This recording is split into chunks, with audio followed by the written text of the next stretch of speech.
వాళ్ళు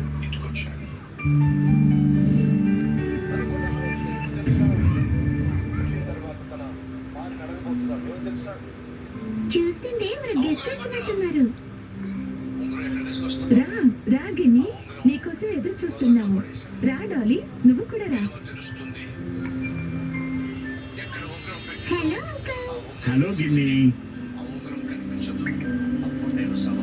ఏం భయపడకు, మీరు నీళ్ళలో నిండి ఉంటారు, అందుకే నీ చేతులు తడిచిపోయాయి. నీటితోనా? మీకు ఫ్యామిలీ కూడా ఉందా? లేదు, మాకు ఏ ఫ్యామిలీ ఉండదు. మరైతే మీరు ఒంటరిగానే ఉంటారా ఏంటి? లేదు, నాలా ఉండే నా మిత్రులు ఎందరో ఉన్నారు. మేమందరం కలిసే ఉంటాం. వాళ్ళు కూడా మీలానే ఉంటారా? అరే, మీ ప్రశ్నలకి సమాధానం చెప్పేలోపు సాయంత్రం అయిపోయేలా ఉంది. ఇంకా చాలా ఆపండి. ఏం పర్వాలేదు, నేను వీళ్ళ ప్రశ్నలన్నిటికీ సమాధానం చెప్పడానికి సిద్ధంగా ఉన్నాను. అది కూడా వీళ్ళ ప్రశ్నలు అడగకుండానే.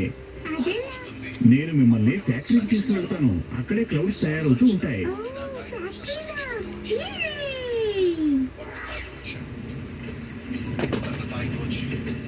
మీరందరూ ఇక్కడికి రండి, నేను మీకు వివరంగా చెప్తాను క్లౌడ్స్ ఎలా తయారవుతాయో. దీన్ని స్టీమ్ అంటారు. ఇది నీళ్ళ నుంచి వస్తుంది. భూమి మీద ఉన్న నీళ్లు సూర్యుడి వేడికి స్టీమ్ లాగా పైకి వస్తుంది. అప్పుడు అదంతా ఒకటై క్లౌడ్ అయిపోతుంది. అలాగా? అయితే క్లౌడ్ నీళ్ళతోనే తయారవుతుందా? అవును, అందుకే గిన్ని నీ చెయ్యి పట్టుకున్నప్పుడు తన చెయ్యంతా తడిచిపోయింది. సరిగ్గా చెప్పావు. క్లౌడ్స్ తయారైన తర్వాత క్లౌడ్స్